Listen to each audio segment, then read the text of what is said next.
Welcome to Nerdist Book Club live on Nerdist and Geek and Sundry's YouTube. I'm Hector Navarro, and joining me for today's wonderful episode, it's finally Wednesday evening afternoon, are my longtime Alpha Book Club turned Nerdist Book Club co-hosts, Maude, Garrett, and Rachel Heine. Hi, you two. Hello. You are so wonderful. We were just talking and they had to wrangle us to be like, guys, it's five. Because we're just having a great conversation. This is a highlight of my week. I'm so happy to see you both. I'm so happy to talk about this book, and I'm so happy to see where the conversation leads us. Thank you all to anybody watching right now at home. We so appreciate it. Thanks for joining us online, live. This is the live book club where we discuss all of our favorite nerdy tomes with you, often with a drink in hand. Right now I'm in the garage, so I apologize if it's a little echoey. But we got some clear wine there. We've got some red wine. I've got some water. It's a little hot in this garage. You changing it up a bit. Wait, is it just what? It's okay. It's just for now, it's just water. Okay. I am planning on there being some wine. Oh, you're having flown wine in. Yeah. Pretty soon here. But where were we? Of course, to everybody watching at home, you are just as much a part of this book club as the three of us and all of our producers. So welcome to you all who joined us today. We're in our second week of discussing Marlon James' Black Leopard, Red Wolf. And before we get into the book, I have a physical copy because my wonderful roommate Keller has a physical copy and he's been letting me borrow. Oh, wonderful. Keller's a smart dude. He reads everything voraciously. He's a wonderful guy. But before we get into the book, we do want to give a bit of a content and trigger warning.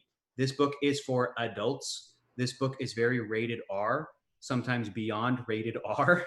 It deals with a lot of harsh actions and themes, ranging from, let me grab everything, ranging from violence to sexuality, oftentimes sexual violence. So take care when watching, and please use discretion as to if this is the discussion for you. If it's not, it's okay. If it is, welcome. This is always going to be, and I'm so proud of our show for doing this, a very safe space. We're here to support you. We're here to talk about stuff and get real, and we get deep and we get into some real stuff.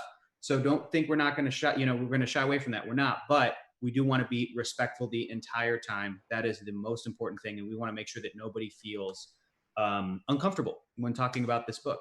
So before we get into the discussion, let's give our spoiler-free first impressions of the first half of the book. I'm dying to do this. I want to open it up to you both, but I would love to get sort of overall thoughts where we are now, how we're feeling. Go. I feel like it took 8, 9, 10 chapters for the actual goal and quest to become sort of like activated and realize what is going on, what the point of the story is.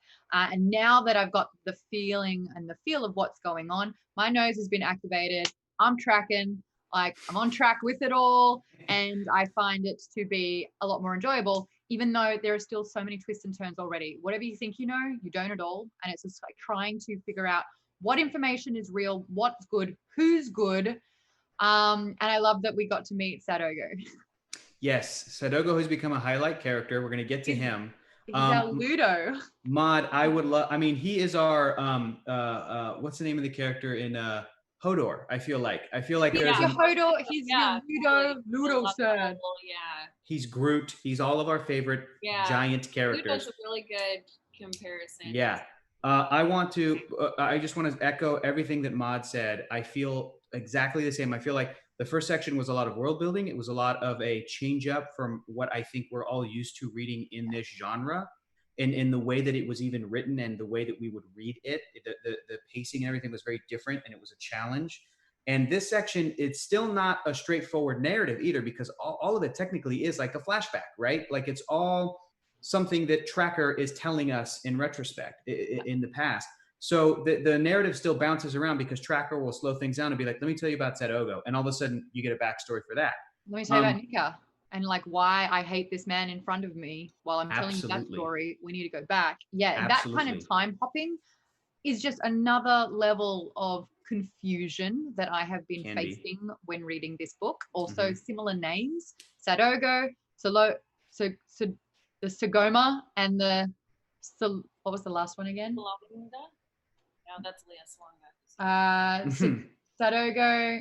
What is it? Golan. Sologon. Sogolan. Sologon. Yeah. There's a lot of Yeah. S names where it's like if I'm sort of like not focusing my complete attention, they get a little bit consolidated. Sure. Yeah. Sure. And you're also doing audiobook, Maude? I am, and I'm kind of regretting it a little bit because I need to take my time with this, and I need to be able to pause, and I need to be able to think, maybe even backtrack a little bit. I know I've asked this before, and I feel like the answer is no, but they're not doing different voices per the characters either, right? It's one reader? One narrator, absolutely. So it's not different actors playing different roles. He is putting a spin on them. Like I can tell when Sadogo is talking. I can tell when it's like kind of like the wispy, like the airy fairy wistfulness of Sogolan. Sogolan? I think so. But before we get to Rachel too, just for me to wrap up my overall thoughts, I totally am on, again, in agreement with Maude. Like this section felt closer to me to a more straightforward fantasy. The mission, the parameters are set. The fellowship has been collected.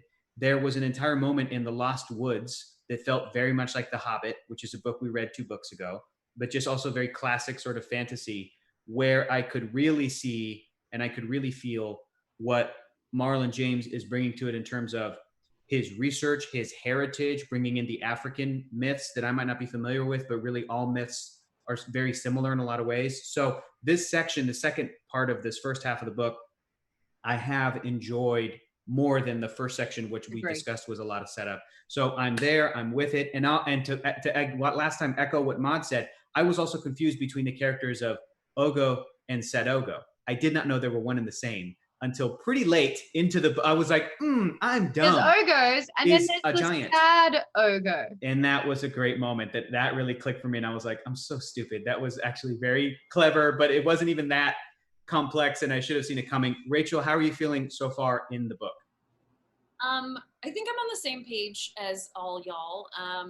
I have started with the audiobook and have still been listening to it, but I find especially given the style of the writing that my old faithful just reading of eye to paper or ebook has helped a lot. And I think I'm not really, it's not that I'm not invested in the narrative, but I think the appeal for me so far has been the language and the sort of poetic nature of the language and bringing in a lot of the mythology.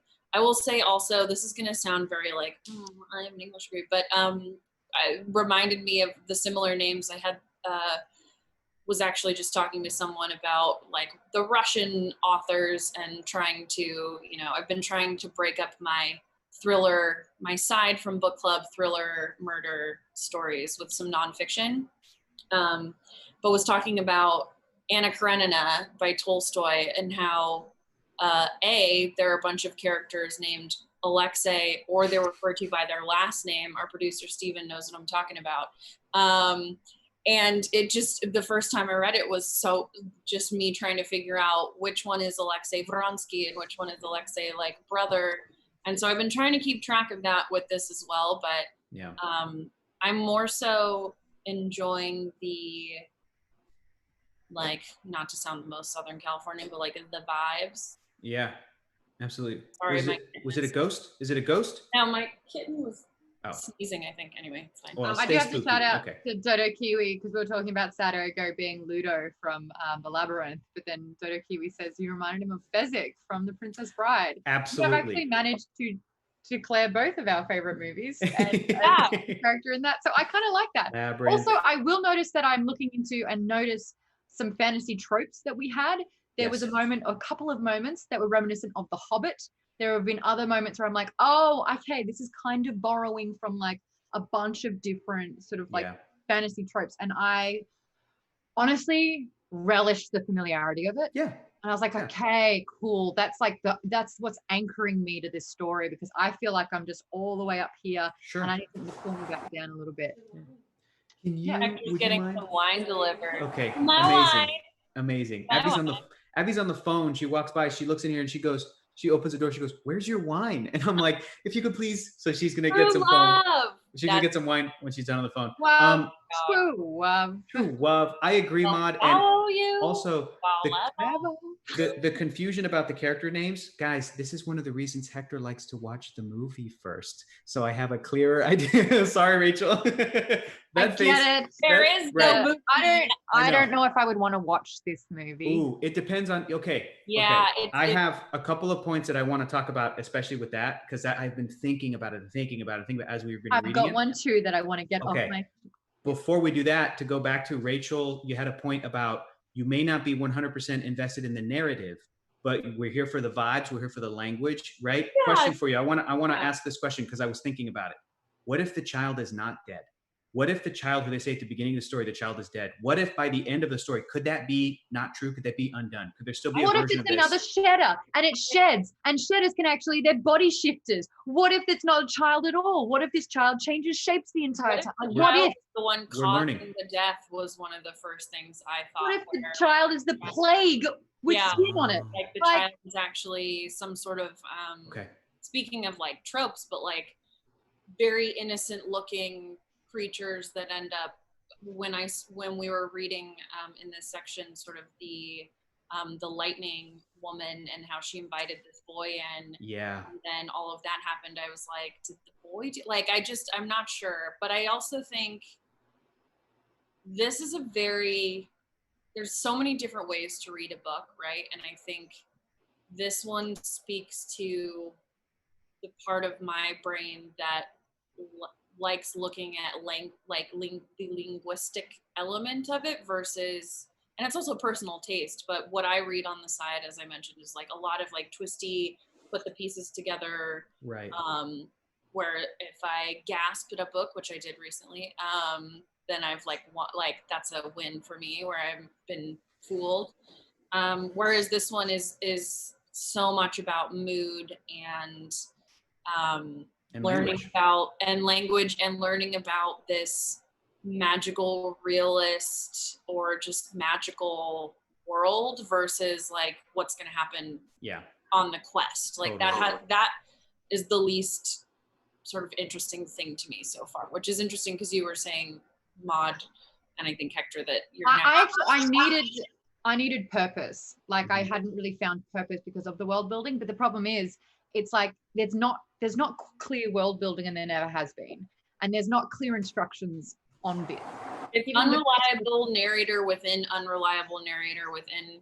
Hi, Abby. But also, like, what is the Segolan's actual powers? We are finding more and more what she's capable of doing, and then like that in itself, it's like, all right, are you holding this back, or are you discovering it? The tracker now has Segoma powers and spells that he's never realized that he can do before. So it's like, definitely has a ton of magical skills. And then even just the story of the boy when they're getting ready to go on this sort of, hunt or adventure. I don't know. But the story itself, as he's telling it to all of the different tracker, bounty hunter types, it changes and changes and changes and changes. Absolutely. And within the larger framework, that we don't know how to trust. And then there's sort of the adventure storyline. And then there's all of the asides when you learn about different characters and backstories. It's like us going on a tangent, but times 1,000.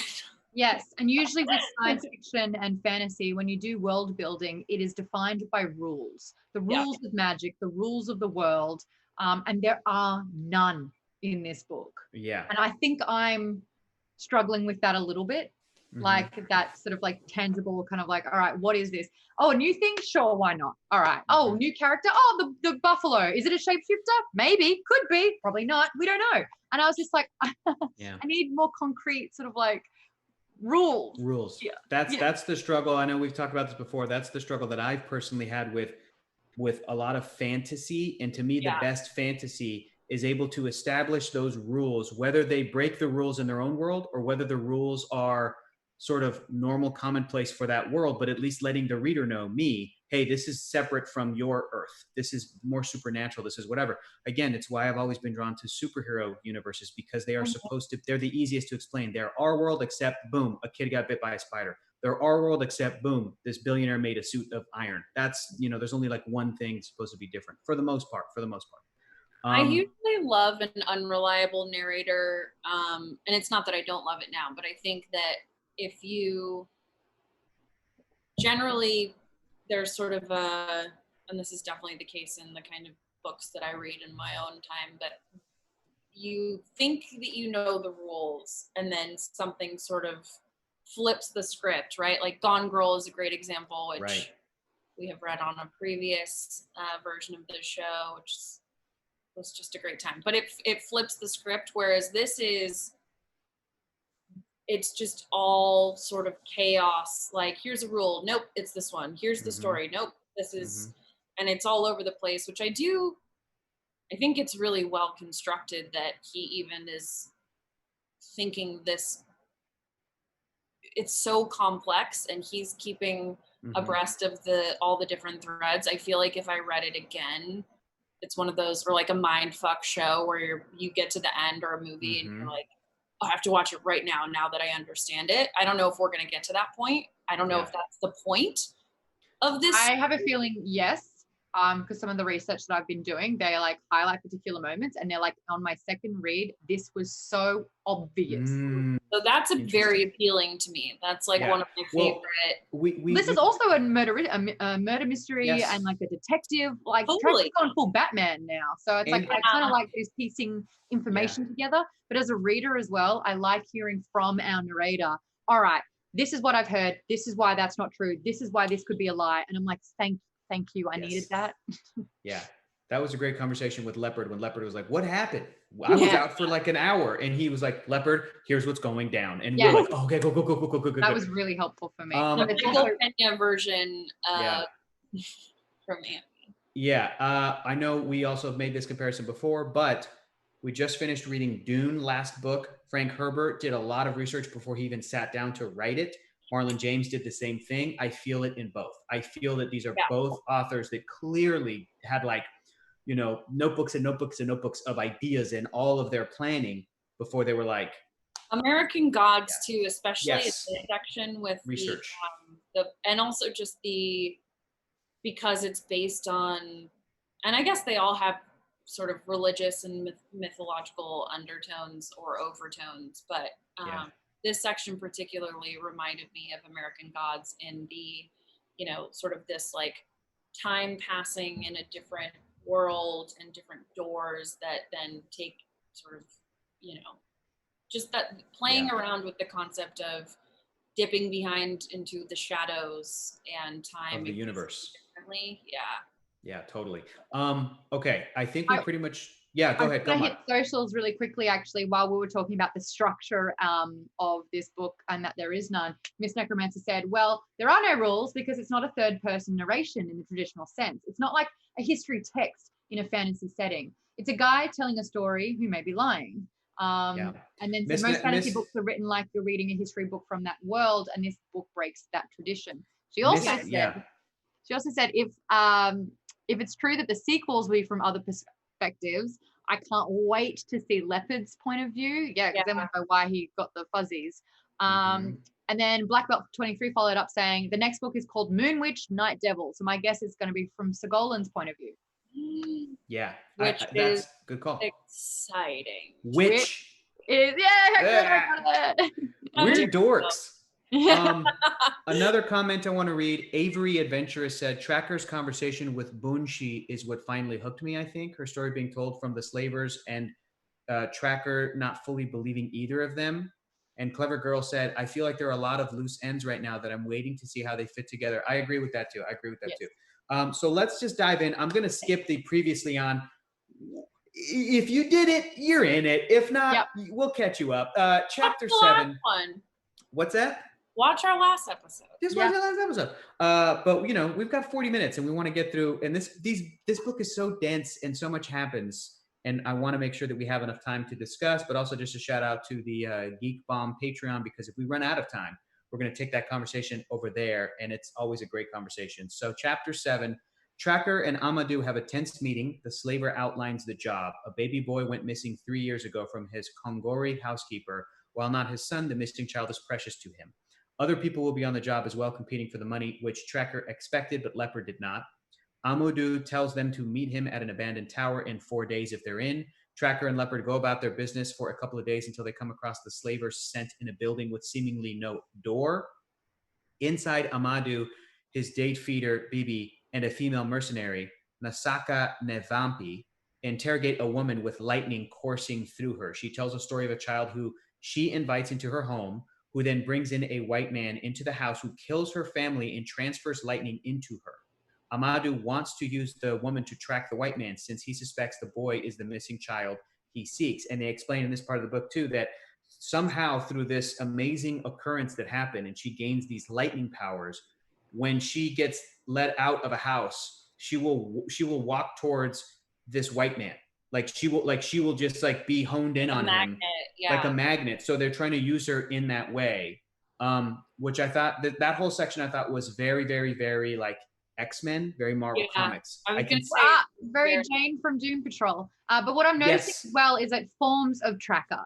You've got Tracker, who is a tracker, who uses his nose, but then he's also got something with his eye. And then we'll see another creature coming up had something with their eye. And then she's got the magnetism. So it's are they kind of compiling all of the people that can find the missing child in their own unique way? And it's a race against time? It's a good point. That's a very good point. It point. sort of feels that way of kind of reaching out to these, which is hard because magic people with magical abilities, but there's so much magic going on. Right. And is that because we're around Tracker and that's what Tracker's whole deal is? I found this part fascinating because this was the first time I thought oh, maybe the boy is actually some evil sort of spirit or an accidentally killing people, things like that. Well, I guess Looper is not a good example, but that sort of, right. I would think of Looper for some reason of this very cherub looking child. Or definitely on Buffy too. Or the movie Akira. Something happens to an innocent teenage kid, and then he kind of flips out and there's power. And has all this power, and it's not necessarily intentional or not, but that has been. 10. Who was that? Well, Goku, Gohan, Go 10. Yeah. Nice. Good pull. Yeah. Go 10? Nice. I'm is he still a thing? Go 10? He is, right? Yeah, of course. Yeah, he's in the Boo Saga. Maude, I'm impressed. Okay, cool. But yeah, I feel that this was the section where I thought if everything isn't exactly what it seems or sounds like, and no one can be trusted, and no one's version of the truth really, it's all very subjective. Right. And so this was the section where I thought maybe the boy is absolutely not what it seems at all. This is when I was this is why I drink. Yeah. This section also, real quick, chapter 7 ends with this. Afterwards, Leopard tries to free the woman, and instead she escapes. They chase her through the city before she jumps off a cliff. And I was like, girl, she gone. I was like, she's dead. But turns out she's not, and we'll find that out later. But I was it a portal? How did that happen? What was going on there? There's magical doors. I think somebody may have caught her. But the point is, to echo what you two are saying, this chapter 7, and I have this amazing lighting happening on my face. We don't have blinds yet installed. I apologize. It's very 60s.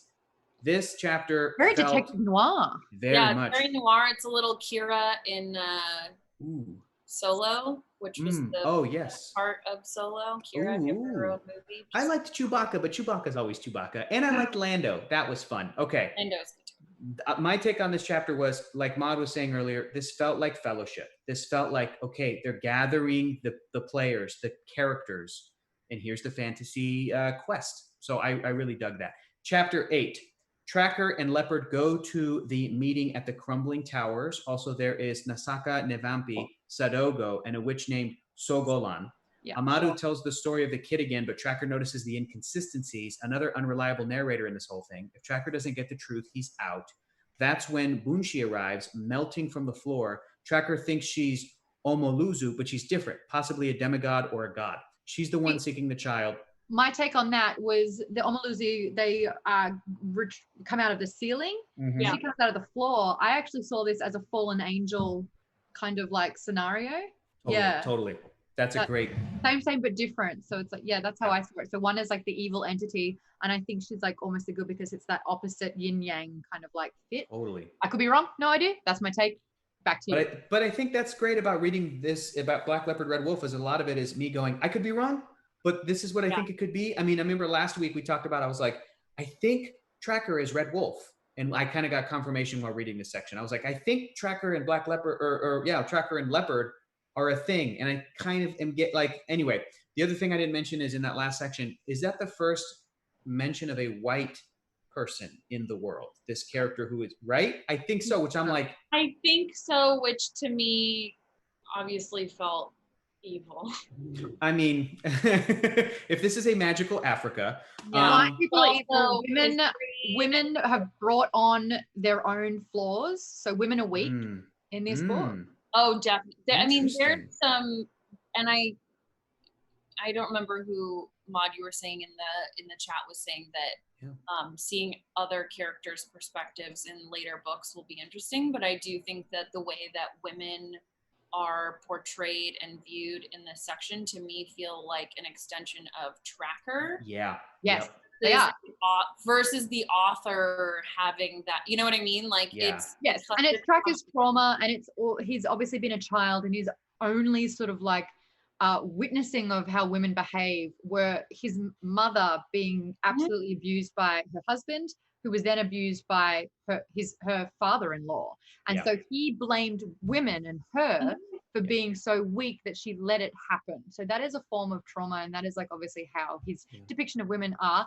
Which is why I think every time he meets a woman, and we've seen it in previous chapters and we're seeing it now, you're a woman, you're a witch.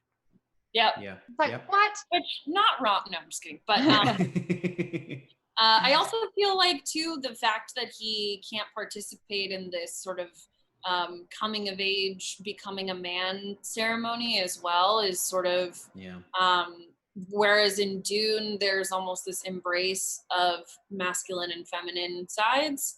But that's also like, it's more omniscient, I guess. But in this one, it comes from a sense, some sort of sense of shame, and his sexuality, the gender fluidity in the story. I think that, I know in general that making things be feminine as negative is damaging to everyone. But that to me feels like another part of it is his family issues and everything that he's been through up until this point, or until this point within the narrative. But as well as feeling like he doesn't quite belong or has reached this sort of next step. And part of that is because he has the feminine in him. So that in itself, I think, is negative in the back of his head. Yeah, it's been very interesting. I've got a note to make, though, about the white people. Kate's contributing to the conversation in the chat, and she says, were the white people actually white, though, or were they using white skin paint? Because the painting and the symbolism and the colors of the paint are symbolic in itself. So I think that's a great question. Yeah. I feel like, I wanted to talk about that. That is a great question. And thanks for bringing that up, Maude. Like, it could be the author being like, this is a white person, the way that we think of in our world, white people versus black people, African, European, whatever. But it could also be exactly what you're describing, Maude, where it's like, we have characters in this book later that are like, here's an Ogo, he paints his skin blue. This other character was described as had like red skin. Like, so there's like beautiful colors that are attached to this world, and character, like these other bad guy characters wear skin that is black to blend in with the sky, to be even more stealth at some point in the story. So that could be part of it as well. I would not be surprised if this story technically doesn't have a like white European character in it, but they really were using like white the whites are the albinos as well, and the albinos are like a really like prevalent part in this book. And I know that what's really interesting as well here is the history behind it, because I know for a fact that actually I've heard that and read about in Africa, albinos are harvested for their parts, because there is this sort of like superstitious belief that it's, and just like a lot of the sharks, if we boil their fin, then it will get hard for 6 hours. It's that kind of stuff where it's that superstition is lying in. So the history of this.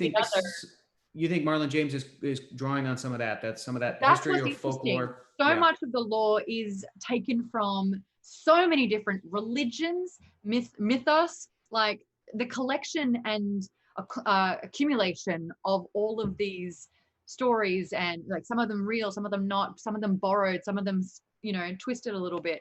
That's what's interesting. And again, not following any specific rules, anything goes. And I think as a reader, that can be super daunting, absolutely confusing, really exciting, because I play my mind in what if scenarios, which is why I can't watch horror.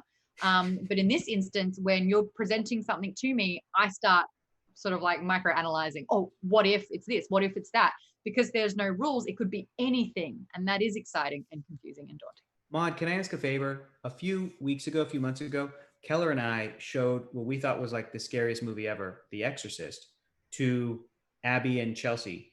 And when the movie was over, Abby and Chelsea, they were like, "It's okay."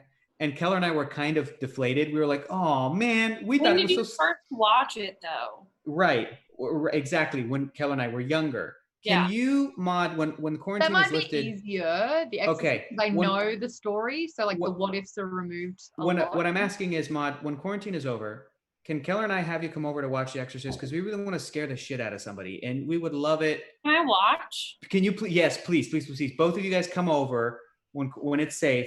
I would love, because we just want to share Exorcist with somebody and have the person go, "Yes, that's the scariest movie of all time." I would like to be scared, like lose my shit scared.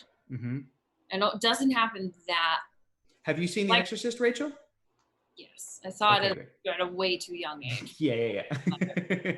Okay. I think Hereditary was the last one that really fucked me up. But it wasn't. It was like I mean, some of it is scary, but if you can find a mind F. I like a mind F and but I don't like, I'm gonna stalk this person and hide somewhere until I can. Oh, you don't like a jump scare? I hate a jump scare. Okay. How do you feel about the devil possessing a girl? See, that actually gets me as the I don't like gore stuff. Okay. I don't like things that like. I love gore. How do you feel about silent nightmare visions that were probably brought on because of a demon's influence? Well, no, because there's like the things that you can't really control. Correct. Totally. You mean like my what if scenario? What if there is a ghost in this room right now? You know, I'm actually a little bit better of like, it's less likely that there's going to be a man hiding in my closet, but it's super likely that there is this entity that just decided that it would latch onto me forever, because one time I brought a ghost home and my aura projecting roommate identified it, and that's kind of like, oh cool, don't need that anymore. But in that scenario, what if your roommate was full of hot air and that's not true? But what if? Okay. But what if? Stay spooky. Let me finish out what happens in this chapter. Bunshi arrives. She's the one seeking the child who she claims is the last remaining son of an elder named Basu Fumanguru, who was killed by Omoluzu for being too popular and rivaling the northern king Kwashdara. Only killed by the Omoluzu because it was hired. It was like, a curse upon your houses. It was like that. Okay, gotcha. Bunshi saved the boy and brought him to a blind woman to protect him, who in turn sold the kid into slavery. The trail goes cold from there. Super fail. Just F that up. Yeah, you failed. The trail goes cold because someone took the boy and murdered the slaver who had him. Bunshi's story is interrupted when Tracker smells something familiar. It's Nika, someone he knows well and absolutely hates. Nika will also be going on this job, and indeed is the one who recommended Tracker. Content warning. Bunshi comes to Tracker later to ask why he hates Nika. What is it? It's Nika? Nika. Why he hates Nika. And Tracker tells her that after a friendship and maybe more, because Tracker kind of gets around. It's great. Tracker is sleeping with some people, which is great. Open with his... Yeah. Nika sold him out to a pack of jackals who assaulted him horrendously and ripped out his eyeball. Yeah, hyenas. That's right. And they're like shape-shifting. They can be people, but they're hyenas. And they also would Tracker called him out and goes, you can shapeshift as children, and you're kidnapping kids from you're kidnapping women and children from villages. And they were like the baddest bad guys. Side note, Nika not guys. What's really interesting about the hyena, and this is what threw me off a little bit. So they had the elder it was your boomer, your Gen X, Y, and then your Gen Z kind of thing. And they all had their different way that they wanted to handle Tracker. Definitely was a captive, definitely treated him so poorly. The physical and mental breakdown of Tracker during that time was really hard to listen to. And then the sucking out of the eyeball and him having to feel around for it. But then I was like, are they removing his special, is it the wolf eye? Like, no, I think that's how he got his wolf eyes. Yes. That his eye was taken out. Okay. This is like how Nick Fury got scratched by the Flurkin, and then later Nick Fury wears an eye patch. Yes, Same thing. All right. So that's how he lost his eye, but it was awful how they would gang rape him. And that was a very drawn out, visceral, descriptive gang rape scene. But also during that, it was interesting to think about the gender disputes that we've been hearing about, whether you're only feminine or only masculine. These were 3 women with what I read as penises. Oh yeah, most And they definitely. were talking about how they had a penis because that is the status of power. Of and the they world. Exactly. And they were able to harness said power and be strong and, you know, dominant because they were women, the best part of a woman and the best part of a man. So that debatable, like, but yes, the best part of a man, sure, yeah. For them, they were saying they can dominate, and they use, you know, marking their territory. Yes. All of that. If I have to read Smells Like Shit, pissed on this, my God. Yeah, it's need a long bath. It is for obviously this very brutal shock. But it was also interesting to me that a lot of female characters in fantasy and genre are subjected to, I mean, not that men are not, and not that it's ever okay, but that it follows a path that I normally see for a female character of the horrific treatment that gives them a power or gives them a reason to pursue XYZ. And I wish that I could stomach it enough to analyze it more, but I honestly turned off the audio so that I could look at the book and just kind of get through it, because it was really, really difficult. If this was the only moment with when that happens in books and shows and movies with women, I have to like, it's really difficult. If this was the only moment, they kind of used it to show why Tracker has so much trauma and distrust of women and this resentment that is obviously harbored since then. If this was the only moment, I kind of get it. But to me, it just felt like there's been so much rape and there has been so much violation that I felt like it was just like, oh, come on. Like, gratuitous. Time the fuck out. Like, for me, it wasn't, I feel like if you use it to make a point, or if there is a driving plot behind it, or if there's substance, but because I've just spent 10 chapters of this book being desensitized and inundated with it, that by the time we got to this, I was just like, sure. I don't feel empathy anymore. Like, there is such lack of empathy in the book, and I can't feel anything for anyone except Sadogo, who is like my saving grace, because he's actually an ally in this situation, and it's amazing. But no one gives a shit. No one cares. So why am I the reader going to? I don't even particularly like Tracker. Like, I like him when he's enthusiastic and when he's got like direction and the scent, or is piecing things together. But like, he's a little bit jealous of Leopard. He's got this shit going on here, and it's just like, he's lying half the time. So for me, I don't know who to align myself with. I don't know who I respond to, who I associate with. And maybe that's exactly the point. You know, at that same time where likable or anyone.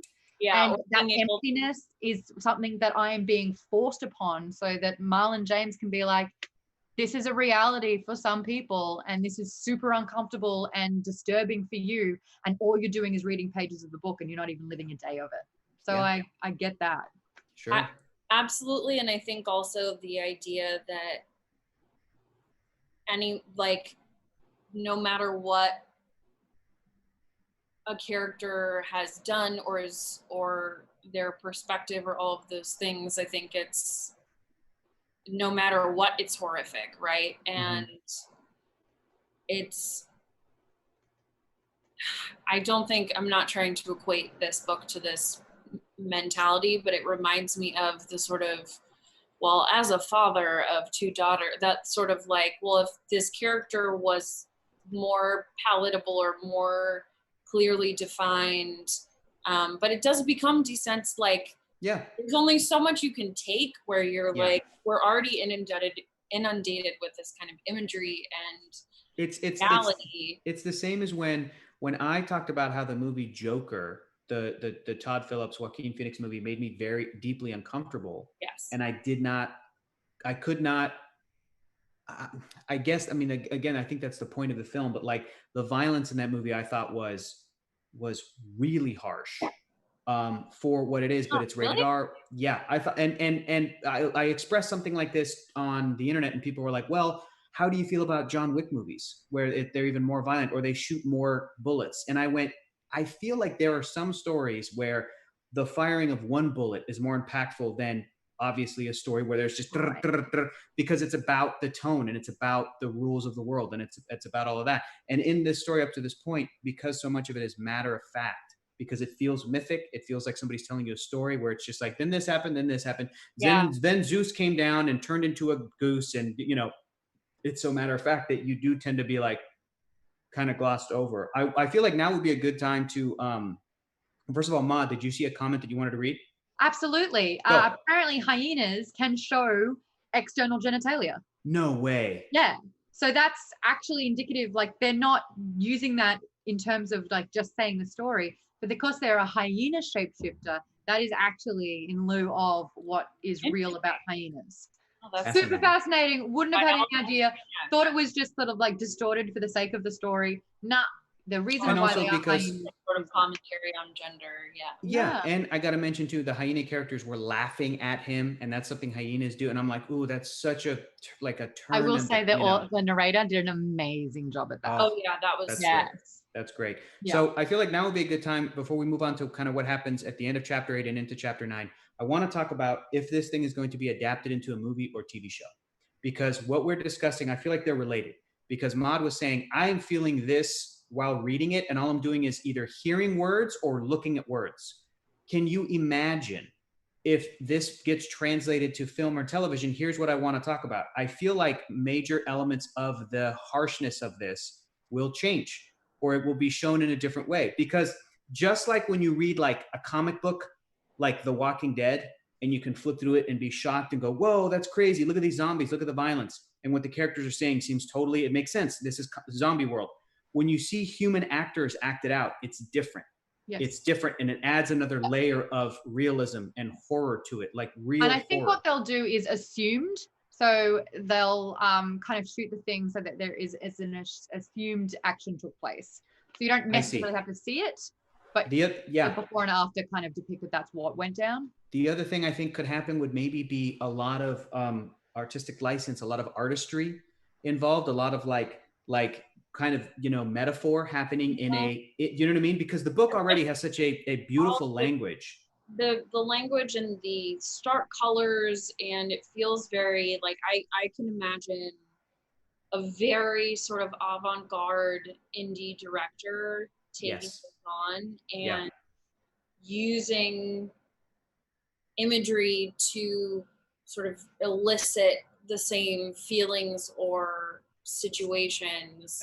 For me, it's always more intense when I watch something, because when I read it, and this made me deeply uncomfortable, but when I read it, I'm not like seeing it. Whereas when I watch stuff in movies specifically, or TV or anywhere, those images stick with me because I don't have that. But I think that's empathy as well, in the sense where you can see fear, you can see, you know, and you don't necessarily. Again, it's one thing to read or hear Tracker describe what's happening, and Tracker being like, and I screamed, or I did this, or I did that. But it'll be another thing entirely to hear a male actor You know what I mean? Like vocalize it and go through it. So I also think that while reading this up to this point, if we're talking about a movie or TV show, Michael B. Jordan purchased the rights to a film adaptation, I believe. Correct me if I'm wrong. Yep. As I'm reading it, the rights, he can do whatever he wants to it. I keep thinking about it, and I'm like, this should be prestige television if they're going to do it. This should be almost in an inverse. I have never read Game of Thrones, but I've heard that when Game of Thrones went to HBO, because HBO is like, we're HBO, we're sexy, that they added gratuitous sex scenes, that they set scenes. I was going to say, talking about, I can't, like, saying I can't imagine that it would get worse. I was like, but Game of Thrones did that? They added. Yeah, there was definitely there were no scenes before. Yeah. What I'm saying is, like, maybe we have a rating which allows full frontal, men swinging genitalia, 3 sets of breasts, and so they just put it in. They put it in. I'm fine with some dangling genitalia if you're going to do Black Leopard, Red Wolf. Anyway, but they added in moments of extreme violence to further character storylines in a way that I personally had a problem with. Which brings me to this amazing comment by W.J. Baggins. Rape trauma as character motivation is a trope that needs to die off. Yes. And it's a lot of the time it's male creators, authors, writers that are using it and not knowing the other side of it, and then just say she'll be stronger because of it, and you're like, how do you even know? Yeah. Like in the final season of Game of Thrones, when something's like, well, it made me who I am today, and I was like, I am upset. Also with like that tit quota, it's like, oh, we're seeing Peter Baelish. Oh, why don't we just do this 3-minute scene about training the whores in the brothel? Right. Not in the books, guys. Not in the books. I didn't see any Game of Thrones past season 1, but what I'm saying is I think that this will end up being an inverse of that book to HBO series, where because again, picture a writer's room. And using art to illustrate these moments without like gratuitous rape scenes. Correct. But even if when this story goes to live action, with the frequency that something like this would come up in Black Leopard, Red Wolf, I would have to imagine that some producer would go, okay, do we need it again? Do we need it again in the scene? Is there anything we can do to imply it or shy away from it? I just have a feeling that it's just a different experience when you're reading a novel versus, again, when you're seeing a show or a series or a movie. It's different. And those changes will hopefully come in to better serve the medium. And you cannot ask a movie audience or a TV show audience to be like, okay, this is going to happen every 2 episodes. It's a lot. And I believe that those kinds of changes could happen. And in terms of just the visualization itself, Maude, Rachel, you guys were talking about, Rachel especially, you may not be the most connected to the narrative, but you're in it for the language. And I feel like this show... The nuance. I feel like this book, rather, more than most books I've ever read, I'm like, oh, somebody needs to come in and just blow us all away with the artistic take on what this could be.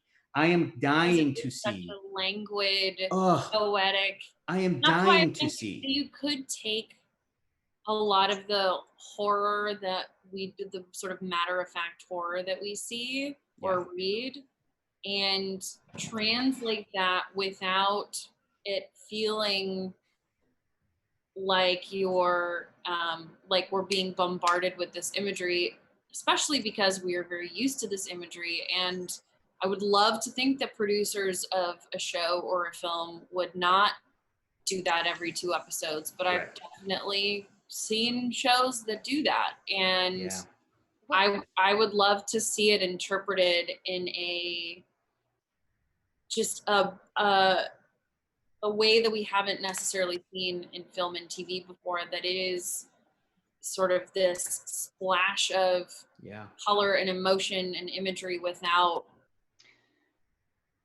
what we're very used to and what unfortunately people are desensitized to. Question for you. Did you guys happen to see the movie from like 2002 or something, like 20 years ago, Frida, starring Salma Hayek?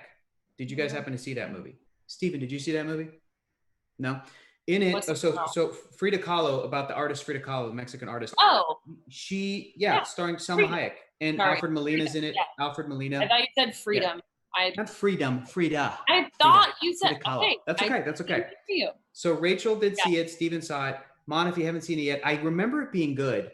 I thought it was a pretty good biopic. But in Frida's life, she goes through this horrific car accident. She's in a bus she's in a bus and she gets in a car accident, and the bus, part of it impales her and really, really changes her life. The way that scene happened in the movie was so artistic and beautiful that I remember being really blown away by it. I remember being like, wow, I can feel the impact of what this is. And the rest of the biopic was like, this is a straight up biopic.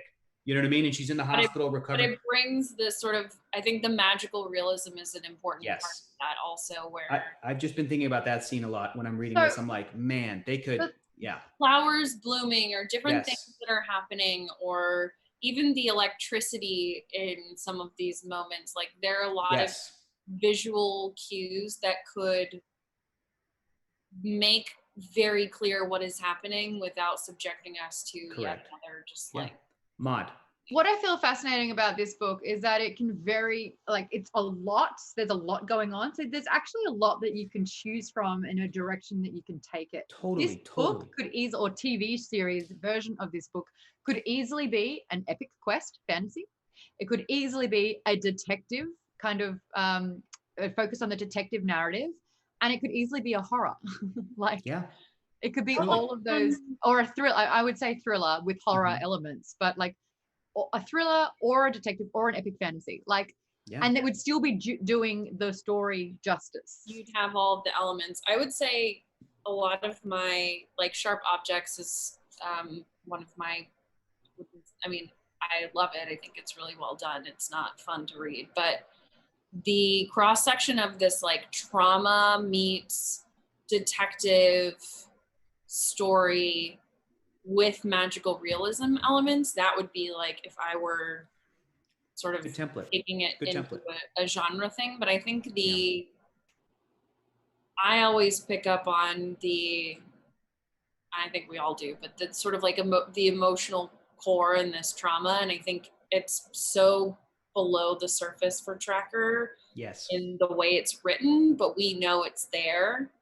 And that's something that I think he's being told it a lot of the time. He's actually not expressing it. He is delivering a monotonal, emotionless. You're picking up on it. He does not feel it. He's more often than not being told it. And that's a really fascinating thing that I found with this book, is that how does everyone know about his past? He is being presented with information about himself all the time. And they are telling him, especially Segolan,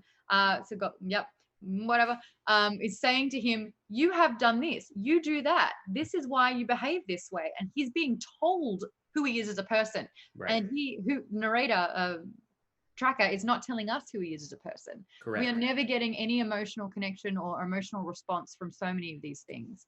I had a really interesting thing. I think a lot of the material coming out these days, more often than not, it's unusual to describe it this way, but I'm having it more. The Last of Us 2, a bunch of other things. I am not enjoying it, but I think it's brilliant. Yeah, sure. Oh, that's my favorite genre. I just feel but like when it's fucked up, but it's brilliantly fucked up. I feel like the it's genre, well done. I'm not enjoying it, guys. That is more enjoyable. I'm not supposed to. In like times of peace. I think that it's just hitting a little bit different right now. It's hitting a little bit different. You know, we're all away from our loved ones. People are dying because of COVID. Like our leadership is in shambles. But I think if this was like the Obama presidency, 2012, would be like, let's read Black Leopard, Red Wolf. We didn't know what we had. But I think, I mean, if we go back to shout out to original Alpha Book Club fam, like we read 1984 pretty soon after Trump was elected, and it was like, nope, too real. And now it was a checklist. So we were so young and it was a checklist. But it was. No, 100%. But I think this book being so visceral and violent at this particular time, like I'm not, there are sections where I'm like, I don't want to read this. And it's not this,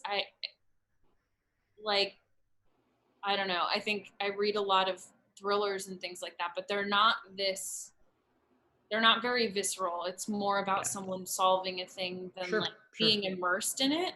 But I think this particular time, you're totally right. It's this book is fascinating because especially in this section and how visceral it is, I went, this is absolutely written by somebody who like went, okay, Tolkien, Lord of the Rings is awesome. But like, what if we did a Lord of the Rings for somebody in their 30s? You know what I mean? It's like, that's what this feels like. It's like, it's really trying to get to that point. And stylistically, it's safe. None of this is safe. Yeah. Correct. And no one can be trusted. Correct. And the conversation is, should something like a Lord of the Rings or this fantasy genre itself be pushed to that level? And part of me goes, yeah, because, you know, it's going to bounce back. It's going to, whatever we learn as readers and people who are enjoying this art, we're going to take with us to, you know, whatever, like, who knows what this book will influence. Maybe it'll give us an amazing movie. Maybe it'll give us an amazing TV show. Maybe there is somebody right now reading it who just read Lord of the Rings, kind of like we did Hobbit. Then they read this and it breaks their brain. And then they go, okay, now I'm going to come to some kind of middle and it'll be the next most popular thing ever written. Like, it's very exciting to think about what could happen from it. So I want to tell everybody too, before we start to wrap up, we've added on another 10 minutes. We're probably still not going to get through all these chapters. No, so we've got 5 more to get through. Yeah. Look forward to the look forward to the Geekbomb discussion. Stephen, just side note, is there any way we could make these summations? I know there's so much happens in the chapter, but even shorter, really just the bullet. It's okay. It's okay. There's no chance. There's so much happening. So Stephen's like, I'm sorry. Happening. Yeah. It's so like much we happens. could talk about BB and what a great character he is, and we finally felt something for someone, but then of course he was immediately ripped away, even though there was a little bit of a, no, we'll go back for him. And I'm like, hope. Yes, they're going back to him to try and rescue him before. No, he's Super dead. He did. It happens, man. Just also at the end of chapter 8, we learned that Nika can shed his skin, which is why Tracker has trouble recognizing his scent, which is very cool. Now we're in chapter 9. Let's try to get through it. Let's do it. Tracker goes to check on the story of the child at the house of another elder he knows, Belican the Big. He confirms that Omoluzu did indeed secretly kill Basu Fumanguru and his family, but the other elders were unaware of a missing child who survived, meaning Bunchi is either mistaken or lying about the boy being Fumanguru's son. Tracker meets up with the rest of the team and they set out. As they travel, Tracker gets to know Bibi, who is old enough to have fought in the last North and South Kingdom War as a mercenary in the Seven Wings. It appears a new war is brewing. A good little world building there. The troop has to run from Zogbanu, man-eating trolls, and they rescue a girl who was to be sacrificed to them, Venin. But turns out, she was a trap. In the flight, Bibi is overrun by Zogbanu and lost. They're saved by Bunchi, who brings them aboard a raft that is actually the back of a gigantic fish. Then they're faced by another choice. To get to Kongor, where the child went missing, they must go through the Darklands or go around them and take 3 times longer. Does it sound like The Hobbit? It is. Tracker has such... Also, when they had the bone dust. I love the Darklands. I thought that was fascinating, and my brain went, American Gods, American. Totally. And then to finish up this chapter, Tracker has such bad memories of the Darklands that he'd rather travel around with the witch Sogolan, who he hates. However, to try to protect the leopard and company, he begrudgingly follows them into the Darklands. I thought that was a nice little beautiful piece of writing where, like, they say Sogolan leaves, I do not follow her, which was kind of Tracker being like, I'm going into these freaking woods. I thought that was following men. Nathan S says, I like Leopard a little bit, but there's no heroes in this really. True. Miss Necromancer says, Tracker as the narrator really sets the scene for how we see the other characters. He's so unhappy that he bleeds that out to all the other characters and puts their flaws on display.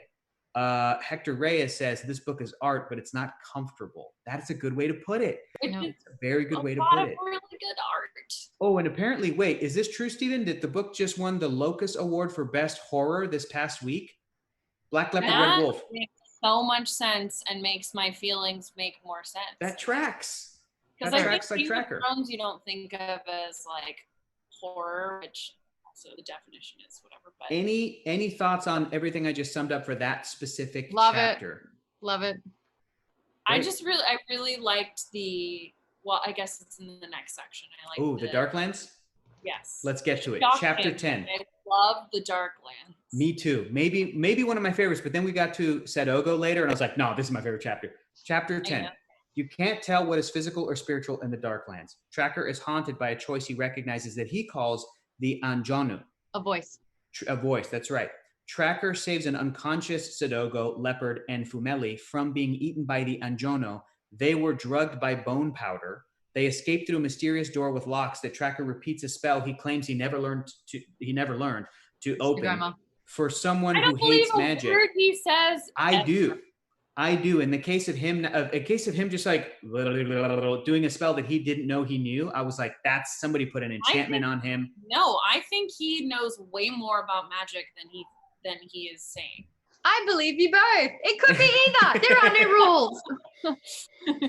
I need to be told. I'll believe anything until I'm actually told what it is. Oh, that's the thing. Again, what if they did this as a series and they were like season 1, Tracker, season 2, the witch, or like another character, and they just like, I'm like, did you shoot these at the same time? That would be amazing.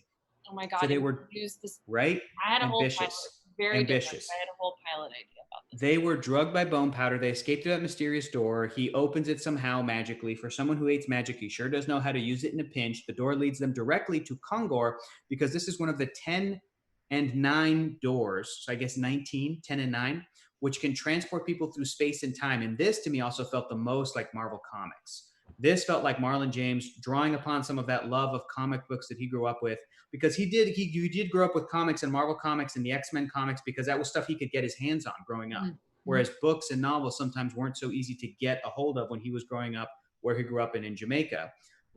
So this whole Ian Powell says Tracker knows more than he lets on because he's now and also then.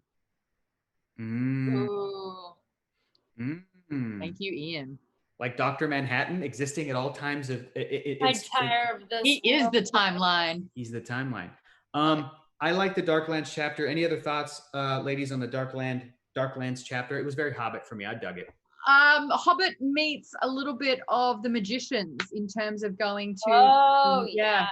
Yep. Mm-hmm. Especially with the going onto the lake and realizing that it's not an island and that it's actually a fish and that you're at the mercy of it. It was like that kind of That's what I got. I got Magician's vibes from it. There you go. I got the American Gods when Shadow kind of goes behind the world curtain to escape the new gods. And then you're out of this curtain and like a month has gone by. That sort of, which I think is just a mythology thing of, or even, we haven't gotten there, but his Dark Materials. Oh, okay. Spoiler, Rachel. No. We're going to get to it. We have to. I really want to read The Subtle Knife. It's been 12, 15 years or something. But it's so good. But yeah, it has a similar idea of, or just Hercules, the Disney movie, just going to the underworld and having like time. We really should. Displacement. Yeah, it's good. We should watch Hercules for this book club show. Okay, here we go. Chapter 11. Tracker and company recover with the help of Sagoma in the house of a rich person who owes her favors from when she was younger. She claims to be over 300 years old. I like that. Mercenaries like Seven Wings are building up in Kongor, and the king himself is on his way there. Along with this, we get more hints through these chapters of another large war brewing. They find that they lost a month of time by going through the door, as well as being moved through space. Since they're finally in Kongor, Tracker seeks out information about Fumanguru and his family's death from a sex worker, an information broker named Ikoye, which just means you and is not his real name. Tracker learns that Fumanguru was indeed killed by Omoluzu and covered up. Plus, the other elders are looking for some secret manifesto that Fumanguru wrote before his death. Ikoye leads Tracker away and tries to kill him, since he was ordered to kill anyone who asks about Fumanguru. Tracker kills Ikoye for the betrayal. And that was a thing where that scene was Tracker holding him over a ledge of the roof of a building. That was very James Bond. Sorry. Performance. There was sexy time, and then you get the information, and then there was the assassination attempt. That was Bond. Yeah. He was like a regular Alata Fachina, but that's from Austin Powers.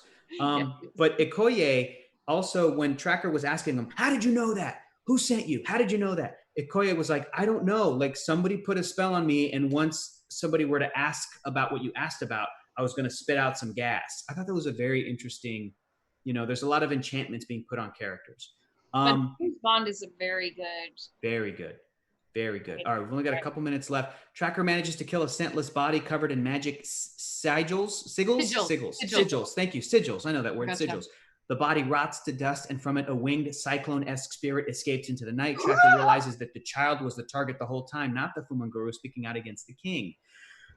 Chapter 12, Tracker makes friends with a buffalo who seems super smart. That was fun. Leopard doesn't remember the arguments he had with Tracker before the Darklands. He also has trouble processing the loss of a month going through the door. Leopard. Welcome to quarantine. Boom. Tracker and Leopard are supposed to check out Fumanguru's house together, but Leopard gets drunk with Fumeli. They argue. The goodwill from them dissipated. Tracker tells them that they better be gone by morning. Instead, Tracker investigates the abandoned house with Sadogo. They find evidence of the Omo Luzu attack. Also, Tracker realizes Sogolan has been to the house to investigate as well, though she hadn't mentioned it to Tracker. That's chapter 12. Fumaguru and his family are buried in urns, as is the custom in Kongor. In the house, Tracker sniffs fabric, buried with one of the children, and goes into a trance. When he awakes, he has the scent of the missing child, meaning he's still alive. Do we have to? Okay, we're going to keep going. Chapter 13. With the ritual, though, I thought they were cremated, and the fact that they were broken, cut in half, and stuffed into the urns meant that was a cover-up, right? Were they supposed to be cremated? I don't know. Sort of? Okay. Right. Possibly. Chapter 13. The missing boy is 3 months away by Tracker's nose estimation. Sadogo and Tracker are brought in for questioning, but not arrested by a prefect named Mossy, who Tracker is attracted to but finds annoying. Story of our lives. I was going to say. Yeah. We can relate. Mossy is investigating things himself. The murders and the motive don't make sense to him, but Tracker plays coy with the info he has. Tracker asks why mercenaries are gathering in the city. Mossy reveals that they need to be here instead of the city of Fasisi until the North King gains more support for the upcoming war. Rather than go home after all this is done, Tracker spends the night listening to Sadogo, the sad Ogo's story.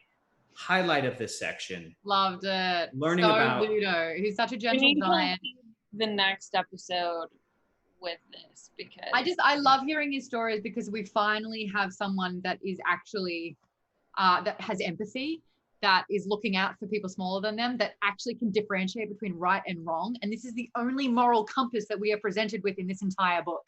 And he happens to be half giant and super sensitive about his labels. Yeah, this is the last chapter. I think I can burn through this real quick and then we can kind of wrap up. This is chapter 14. Sadogo's story is pieced together with a lot of killing. His childhood and adulthood was pretty messed up. And he served as an executioner and gladiator, among other things. And that's the other thing I want to mention too, is when he was born, because they mentioned this earlier in the book, he killed his mother in childbirth because he's a giant. And then his father hated him for that. And I'm like, that makes sense. That tracks. This is all trauma. Because it's part of their law. Like, this is what doesn't make sense, where it's like sometimes an Ogo will rape so that they will either die or they will die in childbirth, so the problem is taken care of. Like that kind of law, again, which is why Sadogo is so important, because he's such a juxtaposition for his kind. Yeah, agree. Agree. What a necessary character for this gentle book. giant. Absolutely. Yeah. So after heading back to the host house, Tracker goes to Sogolan's room but finds her gone. Instead, Bunchi is there and they talk. Tracker wants to leave to find the child now that he has a scent, but Bunchi cautions him to wait. There is still more information to gather. Plus, finding the child is only the start. They'll have to fight the abductors as well as other groups who also seek the boy, like Aesi, a necromancer who Tracker sees in dreams. Tracker agrees to wait 2 more days to prepare before leaving. This section ends with Tracker falling asleep and dreaming of Ghost Girl and the other children. That sort of X-Men class of children from an earlier section. And to go back to Sadogo's story, he also, when he's like a gladiator, but kind of enslaved, but not, because the people who were abusing him were saying, you can go anytime, but where are you going to go? You should stay here. Well, right? I could do a whole episode on that.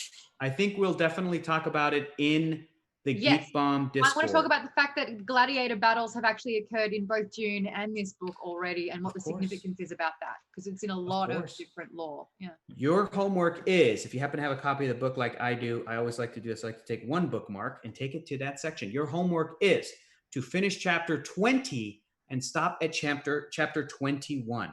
So we're going to try to go all the way to chapter 20 and finish at chapter 21. You can check out previous episodes of Nerdist Book Club on Nerdist and Geek and Sundry's YouTube or Geek and Sundry's Twitch. Make sure that you like and subscribe. Maude, tell everybody what we're doing after this. Yeah, we're going to continue the discussions. I kind of want to talk about the psyche of Sad Ogo. Is the reason why he's called Sad Ogo and not any other emotion is because when you actually feel and you realize it's all bad, sad is the only thing you can feel. But if you want to go to patreon.com/Geekbomb, the lowest tier. Say it again. I got really excited about how we all are.